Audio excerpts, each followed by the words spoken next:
clases, el día de hoy vamos a dar un tema bastante interesante que trata acerca de qué funciones nuestro cerebro realiza.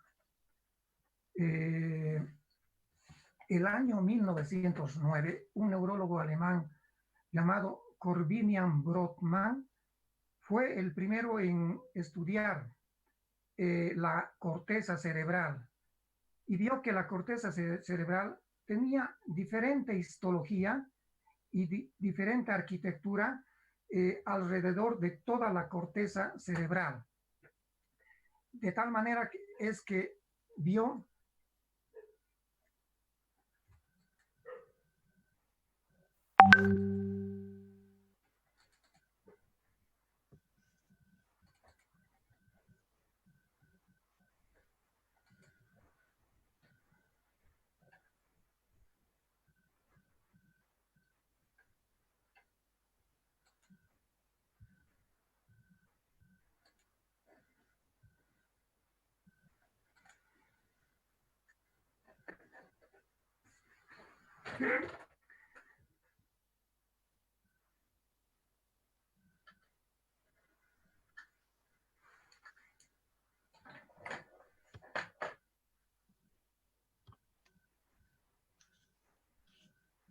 un cachito.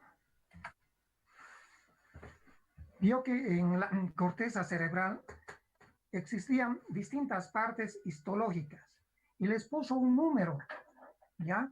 Y ese número con el tiempo se conoció con el nombre de áreas, las áreas de Brodmann. De estas áreas, ustedes conocen hasta el día de hoy dos áreas. El área motora, que es el área 4 de Brodmann, que está ubicado a nivel de la circunvolución frontal ascendente. Esta área motora es la que nos permite realizar todos nuestros movimientos, como ustedes ya saben. Y el otro área que ustedes también ya conocen es el área sensitiva, ubicado a nivel de la circunvolución parietal ascendente. Recuerdan la última clase hemos llevado. Y reciben los números de 1, 2 y 3 de Brodmann. Esas son las áreas que ustedes hasta el momento han conocido o conocen. A lo largo de esta clase, ustedes van a poder conocer la mayor parte de las funciones del cerebro. No vamos a describir todas las funciones, pero vamos a describir las más importantes, empezando por las funciones que cumple el lóbulo frontal, las funciones que cumple el lóbulo parietal, las funciones que cumple el lóbulo occipital y al final las funciones que cumple el lóbulo temporal. Empezamos hablando del lóbulo frontal. El lóbulo frontal, como ustedes saben, se subdivide en la circunvolución frontal ascendente, la circunvolución frontal superior, la circunvolución frontal media y finalmente la circunvolución frontal inferior. ¿Ya? En la circunvolución frontal ascendente se encuentra el área motora primaria o área 4 de Brodmann. Gracias a esta área nosotros realizamos, repito, todos nuestros movimientos voluntarios. En la circunvolución frontal superior, se encuentra este número, el área 8 de Brodmann. Gracias a esta área 8 de Brodmann, nosotros podemos girar o mirar con nuestros ojos hacia el lado contrario. Si activamos el área frontal 8, es decir, del hemisferio derecho, nosotros vamos a mirar hacia el lado izquierdo. El área 44 y 45 se encuentran en la circunvolución frontal inferior, como están viendo ustedes. Circunvolución frontal inferior. En esta área, 44 y 45 de Brodmann, jóvenes, constituye el área del lenguaje de la expresión. Área del lenguaje de la expresión. Gracias a esta área, nosotros hablamos, nosotros nos expresamos. vamos a hacer un paréntesis acá para decir que, que nuestro cerebro tiene dos hemisferios, el izquierdo y el derecho. Uno de ellos tiene que ser dominante, se llama hemisferio dominante. En la mayoría de los diestros, el hemisferio dominante es el izquierdo, ¿ya? El izquierdo. En cambio, en los zurdos, el hemisferio dominante es el derecho, Bien. ¿A qué se refiere esto de la dominancia?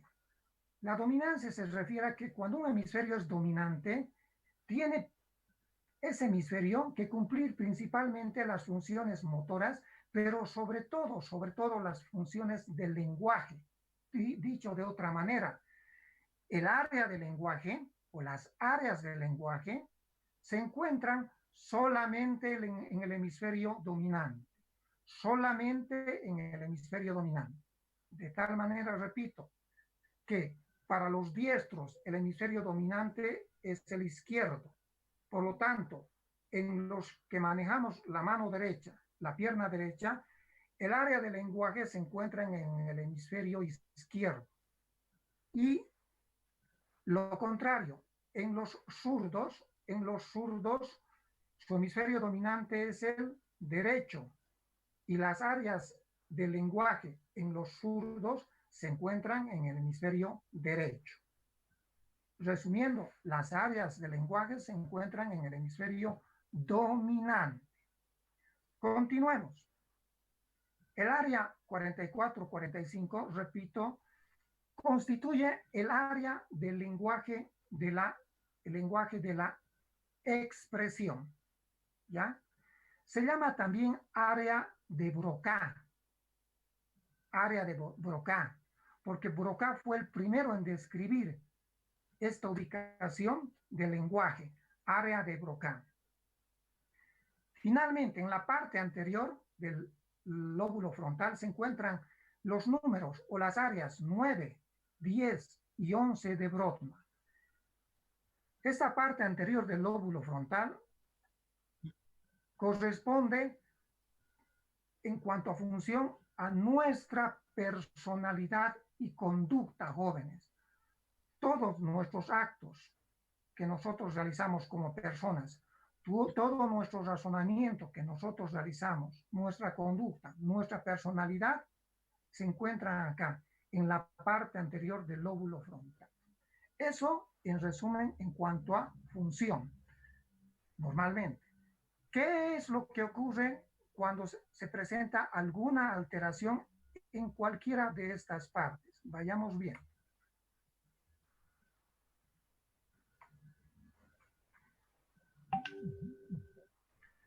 Por ejemplo, si la lesión se encuentra en la circunvolución frontal ascendente, ya saben ustedes qué consecuencia clínica va a tener el paciente. Si tenemos acá un tumor, por ejemplo, estamos hablando del hemisferio izquierdo, vean, ¿ya? Entonces, este es un corte frontal o coronal. Si hay una lesión en la circunvolución frontal ascendente, ¿qué va a tener el paciente? Cualquiera de ustedes me puede decir. Saben que en la circunvolución frontal ascendente nace esta vía, la vía piramidal. ¿Parapléjico? No, ¿Hemiparesia o hemiplegia contralateral? Correcto. Esa es la respuesta correcta. El paciente va a presentar una hemiparesia o una hemiplegia contralateral. Va a tener un síndrome piramidal, cuyo dato clínico más importante es la hemiparesia o la hemiplegia contralateral. No se olviden que la vía piramidal, jóvenes, es cruzada. No se olviden. Bien. Si tenemos una lesión en la circunvolución frontal superior, donde está el área 8 de Brodmann, como les decía, que normalmente esa área hace que nuestros ojos se desvíen hacia el lado contrario, ¿qué va a ocurrir? Cuando hay lesión, Alteraciones oculomotilidad. sí, alteraciones de la oculomotilidad, donde, por ejemplo, si la lesión es derecha, ¿ya? Normalmente les decía, los ojos miran hacia la izquierda, pero cuando hay lesión, cuando hay daño, ¿qué va a ocurrir? Los ojos se van a desviar hacia el lado contrario. ¿Se está entendiendo? Normalmente, repito, en la circunvolución frontal superior, área 8 de Brodmann, por ejemplo, del lado derecho, ¿qué hace? Que los ojitos se desvían hacia la izquierda. ¿De acuerdo? Si vemos este dibujito, normalmente los ojos tendrían que desviarse hacia este lado, hacia la izquierda. Pero si hay lesión, ¿qué va a ocurrir? Que los ojitos se van a desviar hacia el mismo lado de la lesión. En este caso, hacia la derecha. ¿Se comprendió? Hacia la derecha. Por eso dicen que cuando hay una lesión en un hemisferio cerebral, cuando hay una lesión, un tumor, por ejemplo, los ojos miran a su lesión, los ojos miran su lado lesionado.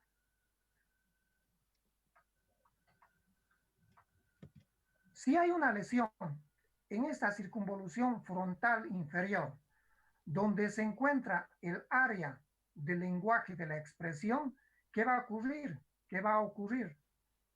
Se va a presentar una alteración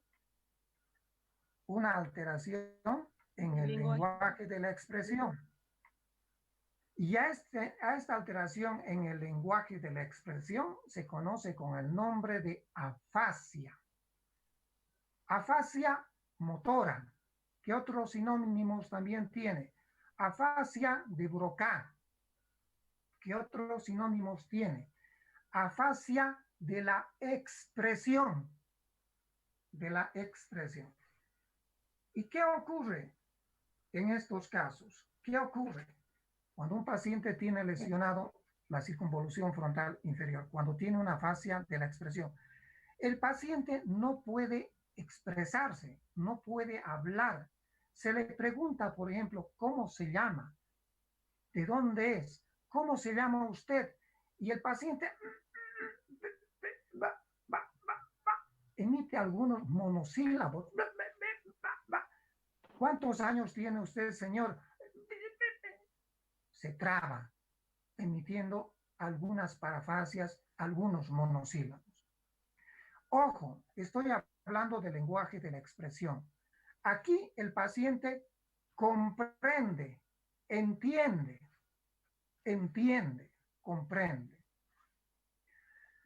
De tal manera que vuelvo a dar el ejemplo. ¿Cómo se llama usted? El paciente me está entendiendo, pero no puede expresarse, no puede hablar. No puede hablar, pero me está entendiendo. Y yo le digo, usted me está entendiendo. Como no puede hablar, me hace gestos, me dice, usted no está pudiendo hablar, ¿no es cierto? Y se pone triste porque me entiende el paciente, pero no se expresa. Comprende, pero no se expresa. Y al paciente le entra una depresión, se pone a llorar. A esa fase de la expresión se llama afasia de Broca, de la comprensión o afasia motora. Sigamos viendo. Finalmente, si hay una alteración, aprovechemos este dibujito, si hay una alteración de la parte anterior del lóbulo frontal, donde están las áreas 9, 10 y 11 de Brodmann, ¿qué va a ocurrir?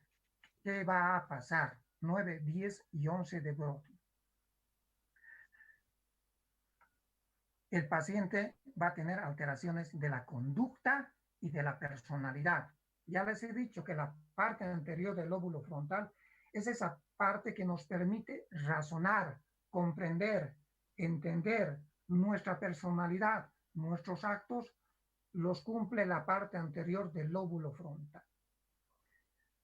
¿Y qué pasó o cómo se descubrió esto? Esto se descubrió a través de un accidente.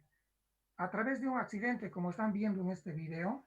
En el año 1848, un obrero de la construcción férrea de un obrero que estaba construyendo líneas férreas, pues accidentalmente estaba manejando una barreta de esto metálica y accidentalmente estaba colocando pólvora, pólvora dentro de las rocas.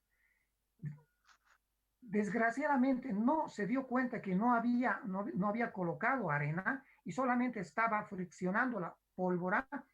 Esta fricción, cuando estaba martillando la roca, hizo que haya una fricción entre el fuego que desprendía la roca y la pólvora. Y esto hizo que esta barra metálica explote. Y esta barra entró por la cara, por el pómulo izquierdo, y miren por dónde salió. Salió por la parte anterior del lóbulo frontal. ¿Ya? Cualquiera hubiera dicho, este paciente, estamos hablando del año 1848, si se hubiera muerto no hubiera pasado nada. No, este señor sobrevivió. Y miren la medicina precaria de esos años, sobrevivió. Los médicos de entonces le hicieron curaciones locales, algunas infecciones, pero finalmente salió.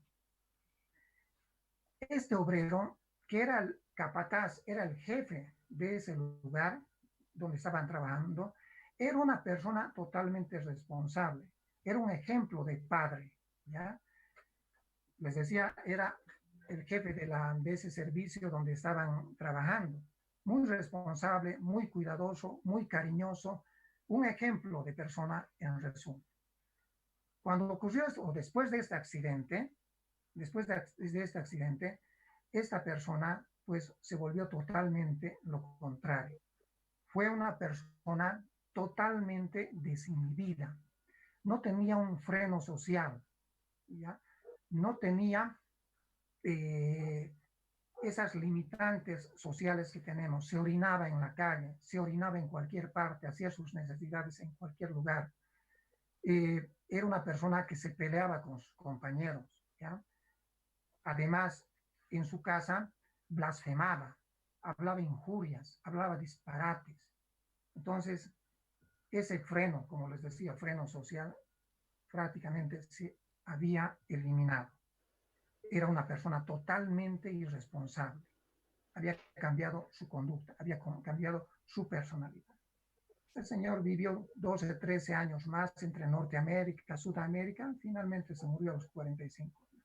Y a través de este descubrimiento es que nosotros sabemos hoy en día que la parte anterior del lóbulo frontal es la que se encarga de nuestra personalidad y de nuestra conducta. Antes que se me vaya, dentro de otras funciones que cumple el lóbulo frontal, está también, o mejor dicho, dentro de otras alteraciones del lóbulo frontal, está también la moria, M-O-R-I-A, moria. La moria se refiere a que estas personas son totalmente bufonas, ¿ya? Es decir, se ríen de todo, hacen chistes de todo, o sea, exageran con los chistes. Para ellos es todo chistoso, todo gracioso. Se llama moria. Y otra de las alteraciones que se presentan en el lóbulo frontal son la liberación de los reflejos frontales, o llamado también liberación de los reflejos arcaicos. Algunos de estos reflejos nosotros normalmente lo tenemos. Por ejemplo, ¿qué reflejos? En la infancia, cuando somos niños, tenemos el reflejo de la prensión. Darles el dedo y ¿qué hace el niño? Nos agarra. Normalmente cuando van pasando los años, este reflejo desaparece, ¿no es cierto? Pero cuando se presenta un daño del lóbulo frontal en los jóvenes o en los adultos, reaparecen estos reflejos, el reflejo de la prensión. Otro reflejo, el reflejo glabelar, percutir la glabela, la parte media del lóbulo, perdón, la parte media frontal. ¿Qué es lo que hacen? Normalmente hacemos un pestañeo, pero en el reflejo glabelar, al hacer esto, el paciente constantemente anda pestañando. Reflejo glabelar o de Meyerson también se llama. Otro reflejo arcaico que está presente cuando somos niños, en la infancia, el reflejo de la succión, colocar algo alrededor de la boca y ¿qué ocurre? Por ejemplo, un lápiz, el niño se lo lleva a la boca, es el reflejo de la succión. Este reflejo normalmente en el transcurso de los meses va desapareciendo después de que nace el niño y desaparece. Cuando se presenta un daño del lóbulo frontal, van a nuevamente volverse a presentar estos reflejos. Entonces, estos son algunos de los reflejos arcaicos que pueden volverse a presentar. Sigamos. Hablemos ahora del lóbulo parietal. El lóbulo parietal, un ratito.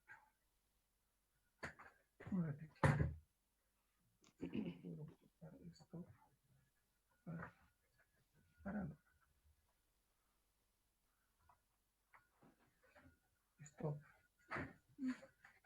Un ratito, espérenme, jóvenes, un cachito. ¿Te cargó el video? Espérenme, por favor, unos segunditos.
Hasta aquí, jóvenes, ¿se comprende? ¿O alguna pregunta? ¿Está bien? Se puede entender, ¿no? A ver, quiero un Sí, retorno. doctor. Sí, doctor. Perfecto, continuamos. Les decía, el lóbulo parietal tiene también circunvoluciones. La circunvolución parietal ascendente, esta. Ya saben la función ustedes de la circunvolución parietal ascendente. ¿Qué función cumple? Función sensitiva, les he enseñado en la anterior clase.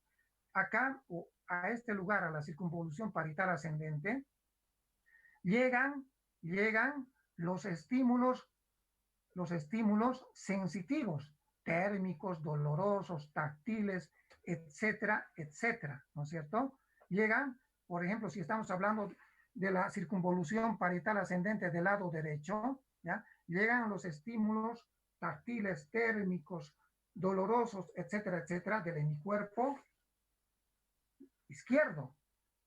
Si estamos hablando normalmente de la circunvolución parietal ascendente del lado derecho, entonces a este lugar llegan todos los estímulos sensitivos del hemicuerpo izquierdo. Eso les he enseñado en la anterior clase. Bueno, pero el lóbulo parietal no solamente tiene circunvolución parietal ascendente, tiene también otras dos circunvoluciones, la parietal superior, que es esto, la parietal superior, y la parietal inferior.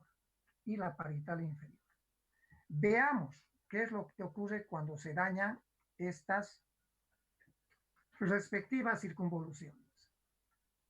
Cuando hay un daño de la circunvolución parietal, entonces tenemos hemihipoestesias, hemihipoalgesias contralaterales. Aquí tenía una diapositiva, pero creo que se me ha borrado. ¿Ya?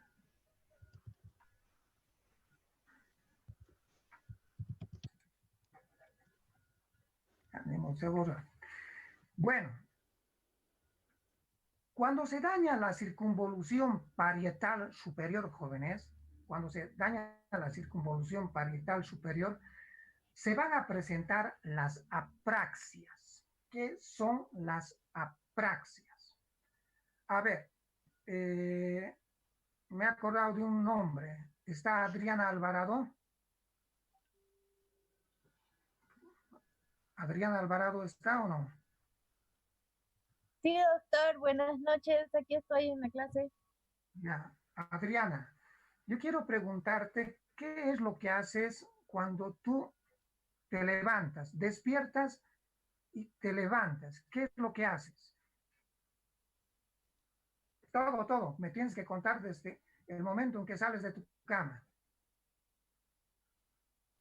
O sea, Bueno, a grandes rasgos.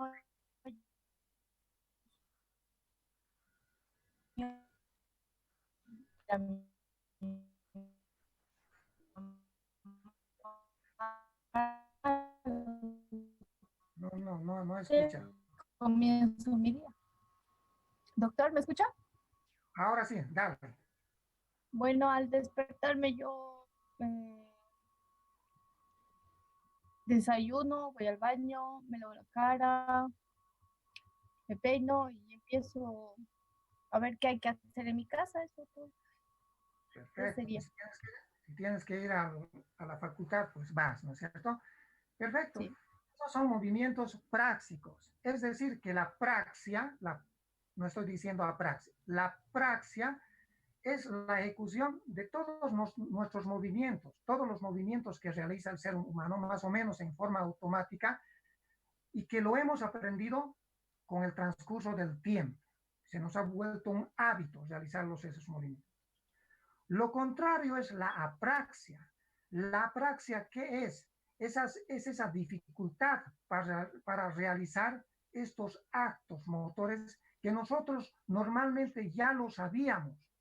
Así, por ejemplo, cuando nos... ¿Sí? ¿Alguien quiere hablar?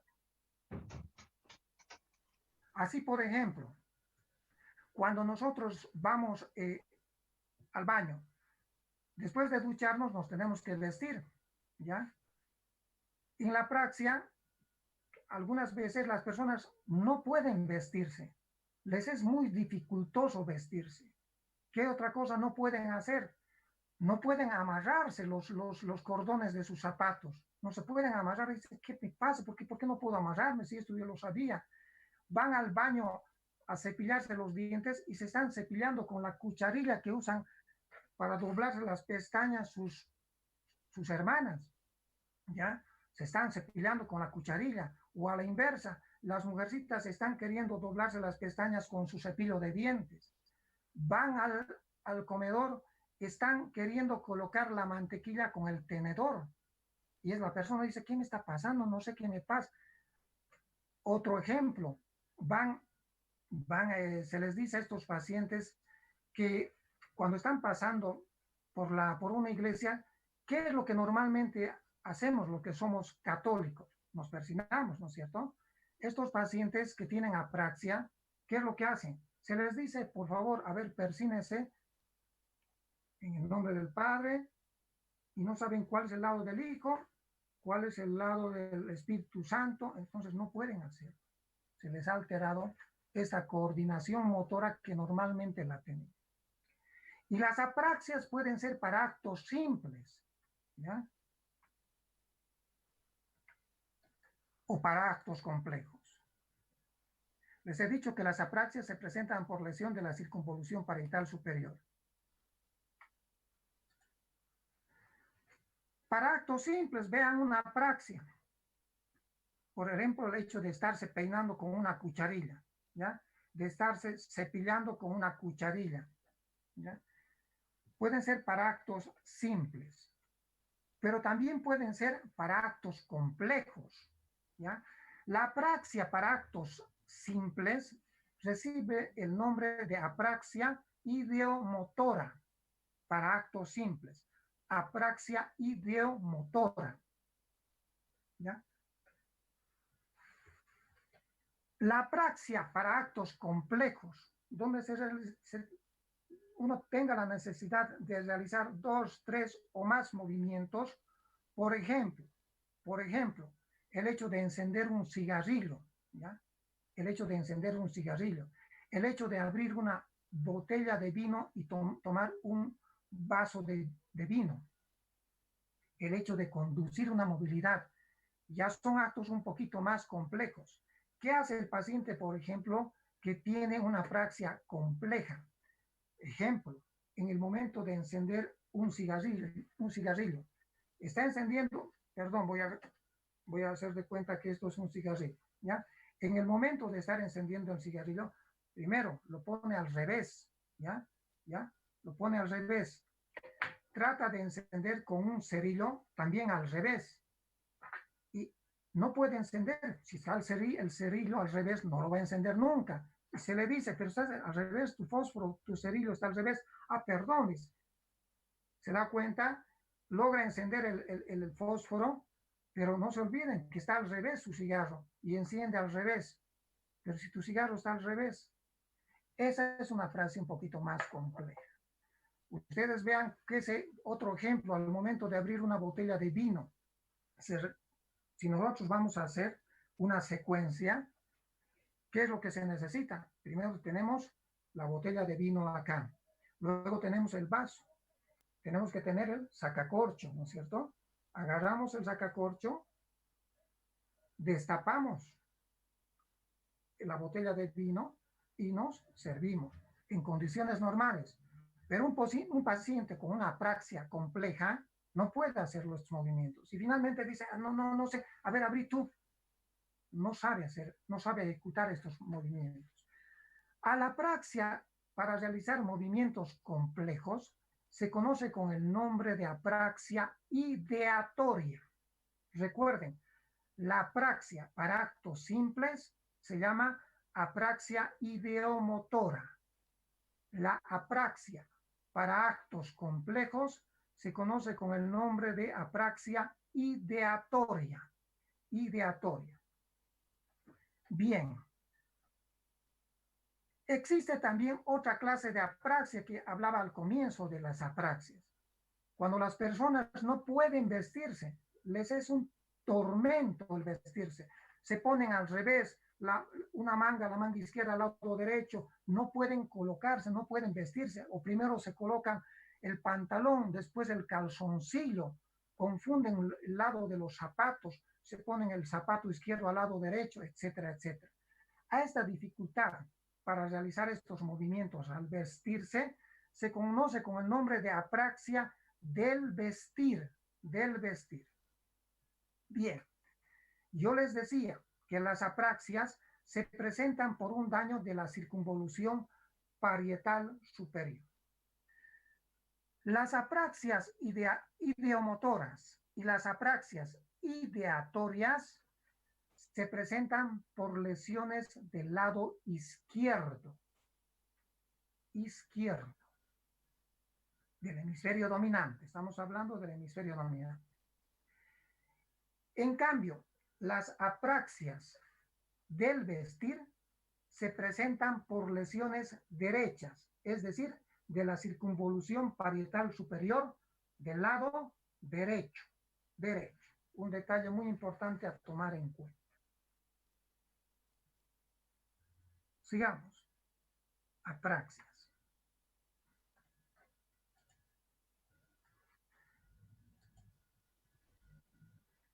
¿Qué también tenemos cuando se presenta un daño de la circunvolución parietal superior? Parietal superior. Derecha, del hemisferio derecho. Se presenta un concepto que se conoce con el nombre de heminegligencia espacial. Heminegligencia espacial. Repito, por lesiones del lóbulo parietal derecho. ¿En qué consiste? En que estos pacientes ignoran su lado contrario. Por ejemplo, en el momento de estarse sirviendo, miren, estos pacientes en el momento de estar comiendo, miren, lesión del lado derecho, les he dicho. Se sirven lo que está en el lado derecho, pero lo que está en el lado izquierdo lo ignoran, piensan que no hay nada ahí, no hay nada. Repito, la negligencia espacial se refiere a que por lesiones del lóbulo parietal derecho, circunvolución parietal superior del lado derecho, los pacientes van a ignorar el lado contrario, las cosas que están en el lado contrario. Miren, está ignorando esta parte del lado izquierdo. Nos está sirviendo. ¿Usted ya ha comido todo? Sí, ya he comido todo, pero miren, no es así. No ha comido todo, sí, lo ha dejado la comida del lado izquierdo. Otro ejemplo. Se les dice, por favor, usted dibuje un reloj. Dibújelo. Y el paciente empieza a dibujar las 12, la 1, las 2, las 3, 4, 5, 6, 7, 8, etcétera, etcétera. Llega a la 1. Y se le pregunta, ¿ya ha terminado usted de dibujar el reloj? Sí, está completito mi reloj, doctor. Miren, que su lado izquierdo no lo ha dibujado. Está ignorándolo el lado izquierdo. Ignoran su lado izquierdo por lesión del lado derecho. Ignoran el lado contralateral, heminegligencia espacial.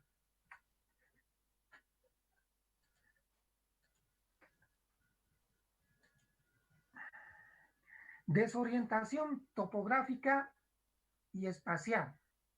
¿A qué se refiere? A que estos pacientes, cuando tienen lesión de la circunvolución parietal superior, también del lado derecho, ojo que estoy hablando, estoy reiterando cuando es izquierdo y cuando es derecho. En este caso, cuando es derecho la lesión, van a presentar la desorientación topográfica y espacial. ¿A qué se refiere este concepto? Estos pacientes, cuando tienen lesión del lóbulo parietal derecho, prácticamente se pierden topográficamente y espacialmente. No saben cómo llegar a su fuente laboral, cómo llegar a su centro de estudios, cómo llegar a qué micro tomar para llegar a su fuente laboral, por ejemplo, ¿ya? Otro ejemplo, se pierden en su misma casa, o si viven en un edificio, cuando tienen lesión del lóbulo parietal derecho, ¿qué es lo que hacen estos pacientes? Que normalmente si vivían en el piso 7, ya en el departamento 7A, por decir, entonces estos pacientes empiezan a olvidarse, empiezan a desorientarse, suben y dicen, ¿en qué piso estoy viviendo? No me acuerdo, ponen el 8, ponen el 9, no se acuerdan y finalmente bajan al portero y dicen, discúlpeme señor, no me acuerdo en qué piso estoy viviendo, por favor oriénteme. Se pierden. Inclusive en su misma casa pueden perderse, es decir, ¿dónde está la cocina? ¿Dónde está mi cuarto? Se desorienta. Desorientación topográfica espacial por lesión del lóbulo parietal derecho, específicamente de la circunvolución parietal superior del lado derecho.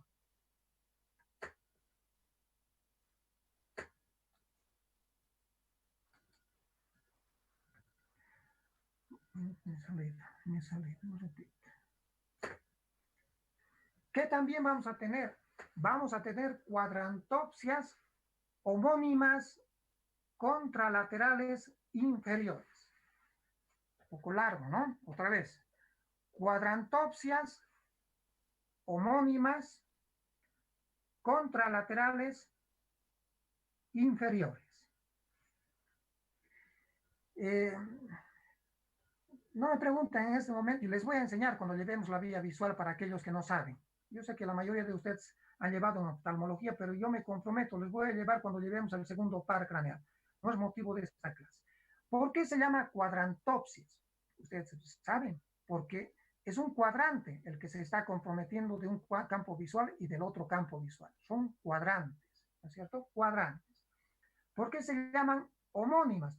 Porque si ustedes ven, estamos viendo de frente, véanlo de frente al dibujo. El lado izquierdo es este y el lado derecho es este. Ojo izquierdo es este y ojo derecho es este. Miren, se compromete el lado, ¿qué lado es? Lado derecho del ojo izquierdo. Lado derecho porque este es su lado izquierdo. Están viéndolo de frente, repito. lado derecho del ojo izquierdo. ¿Y qué lado será del ojo derecho? También su lado derecho, porque este es el lado izquierdo. Este es el lado izquierdo y este es el lado izquierdo. Entonces, en el ojo izquierdo tenemos lesión de la parte derecha. En el ojo derecho tenemos lesión de la parte también derecha. Por eso se llama homónima, porque el lado derecho está siendo afectado. Se llama cuadrantopsia homónima, que también les he dicho contralateral. ¿Por qué? Porque miren, la lesión en el lóbulo parietal, ¿qué es lo que va exactamente a dañar? Va a dañar las radiaciones ópticas. ¿De qué lado? Del lado izquierdo en este caso. Del lado izquierdo. Entonces, la conclusión será cuadrantopsia homónima contralateral, o si quieren ustedes, derecha. Derecha por lesión de las radiaciones ópticas que están en el lóbulo parietal del lado izquierdo. Por eso se llama contralateral. Esto vamos a aclararlo cuando lleguemos, les decía, la vía óptica. Cuadrantopsia homónima contralateral, en este caso, derecha, ¿no es cierto? Eso también tenemos cuando se afecta el lóbulo parietal, porque las radiaciones ópticas están también en el lóbulo parietal. Repito, no me pregunten exactamente por qué, porque vamos a verlo en la vía óptica cuando lo vemos. Miren, si normalmente nosotros vemos así, un paciente que tiene daño de la circunvolución parietal izquierda, miren cómo va a ver aquí abajo. ¿Ven? No ven la parte inferior y derecha. Esto se llama cuadrantopsia homónima derecha. Vamos a volver a dar los mismos ejemplos cuando llevemos la vía visual, pero con más detalle. Sigamos.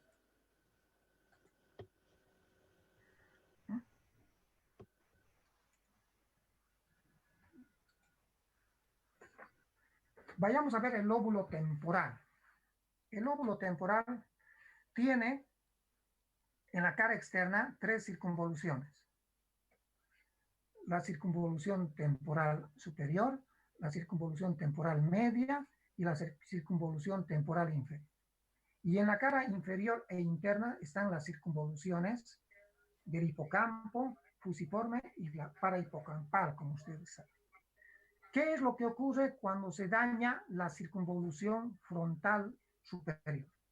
Jóvenes, en la parte posterior de la primera circunvolución frontal, o llamada también circunvolución frontal superior, se encuentra el área de la comprensión.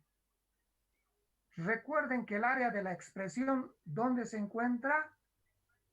En el lóbulo frontal, acá, en la circunvolución frontal inferior.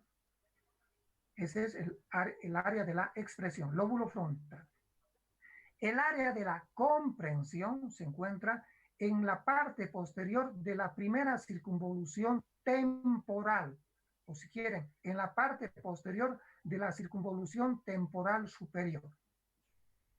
Esta zona que está pintada corresponde al área del lenguaje de la comprensión, pero también forma parte, además de esta área de la comprensión, una partecita del lóbulo parietal. La parte inferior del lóbulo parietal inferior. Esta partecita que estoy destacando. Esta partecita inferior de la circunvolución parietal inferior también es o corresponde al área de la comprensión. Dicho de otra manera, el lenguaje de la comprensión se ubica principalmente en el lóbulo temporal, pero también en la parte inferior del lóbulo parietal. Por favor, repito, el área de la comprensión se encuentra principalmente en la parte posterior del lóbulo, de la primera circunvolución del lóbulo temporal, pero también se encuentra en la parte inferior de la circunvolución parietal inferior. ¿Ya? Tiene números. El área principal, el área que está ubicado a nivel del lóbulo temporal, esta área, recibe el número de área 22 de Brodmann. área 22 de Brodmann, el área principal de la comprensión. Esa partecita del lóbulo parietal que también forma parte del área del lenguaje de la comprensión. Esta partecita recibe el nombre de, o número, mejor dicho, de área de 39 y área 40 de Brodmann. En el lóbulo parietal están las áreas 39 y 40 de Brodmann. El área 39 es el gyrus angular y el área 40 es el gyrus supramarginal. Entonces, decimos, las áreas 22, 39 y 40 corresponden al área de la comprensión. Se llama también área de Wernicke. Acá está escrito. Área de Wernicke. Área de Wernicke. Muy bien. Cuando hay una lesión, por ejemplo, un tumor ubicado a este nivel, o una embolia que se presenta a este nivel, muy frecuente las embolias en las personas mayores, que se va a presentar por lesión del área del lenguaje. El paciente va a tener un problema para entendernos, para comprendernos. Y a este problema, a esta alteración del lenguaje en la comprensión, se conoce con el nombre de afasia de Wernicke. ¿Qué otro nombre podríamos darle? Afasia de Wernicke. Afasia sensorial también se llama. Afasia sensorial. ¿Qué también se llama? Afasia, ¿qué nombre le daría más sencillito? Afasia de la comprensión, doctor. Si acá en el lóbulo frontal era la afasia de la expresión, acá en el lóbulo temporal será la afasia de la comprensión. Así, por ejemplo, cuando hay este tipo de afasia, el paciente puede hablar, pero no puede comprender, no puede entender. ¿Cómo se llama usted, señor? Le preguntamos. ¿Y qué nos contesta? Claro, mañana me voy a ir. Sí, yo tengo 2 hermanos. Nos contesta otras cosas. Le decimos, señor, quiero preguntarle cuántos años tiene usted y dónde vive. Sí, doctor, habla, sí, doctor. Yo trabajo, tengo un micro, doctor, tengo un micro y tengo 2 hijitos, doctor. Habla, pero no me está entendiendo lo que yo le estoy preguntando. Se llama afasia de la comprensión. Afasia de la comprensión. Y si la afasia es tanto de la expresión por lesión del lóbulo frontal como también hay una afasia de la comprensión por lesión del lóbulo temporal, temporoparietal. ¿Qué tipo de afasia será? Las 2 afasias. Mixta. Mixta. Mixta. Se llama la afasia mixta. Correcto. Hay varias clases de afasia. Yo les estoy enseñando las más importantes, las más frecuentes.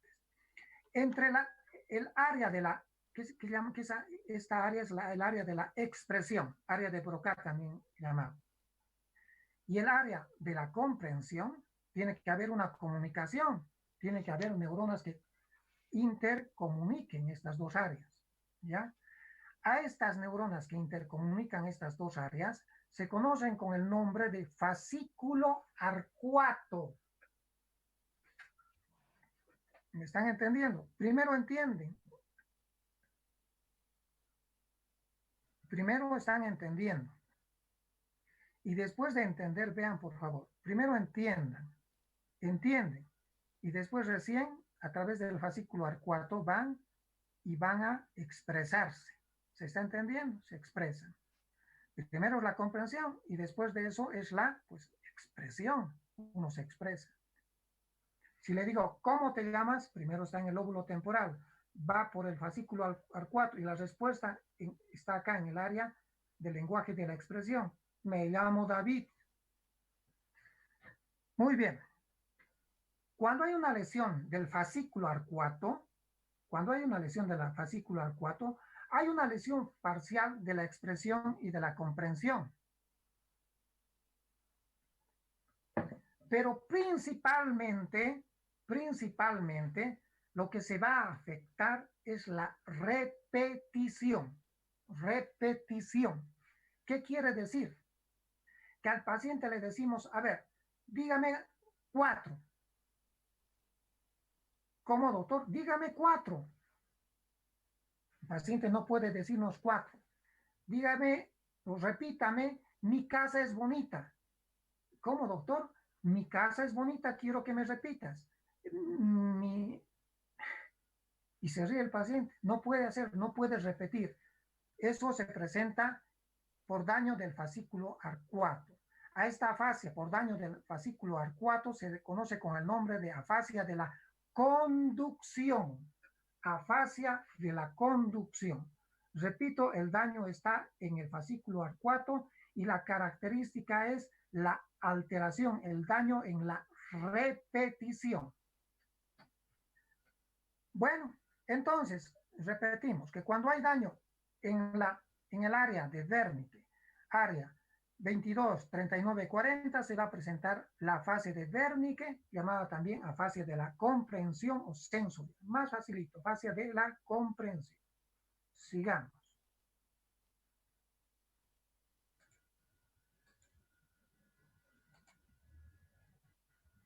Por el lóbulo temporal, jóvenes, también pasan las radiaciones ópticas.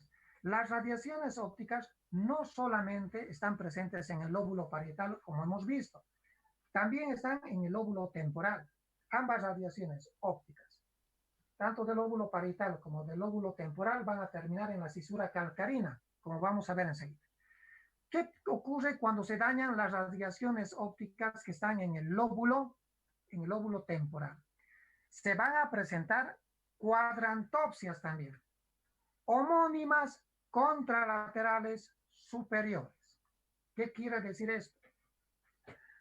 Cuadrantopsias, porque se afectan los cuadrantes. En este caso, por favor, están viendo, ustedes vean el dibujo, no me miren a mí. Vean el dibujo. Este es su ojo izquierdo y este es su ojo derecho. ¿Ya? Este es el lado izquierdo del ojo izquierdo y este es el lado derecho del ojo izquierdo. Otra vez. Este es el ojo izquierdo con el lado izquierdo y el lado derecho. Este es el ojo derecho con el lado izquierdo y el lado derecho. ¿De acuerdo o no? Ojo derecho. Este es el hemicampo, hemicampo izquierdo, hemicampo derecho. ¿De acuerdo? Miren, cuadrantopsia es porque se afectan cuadrantes. Cuadrantopsia homónima. ¿Qué lado es del ojo izquierdo? ¿El lado izquierdo o el lado derecho?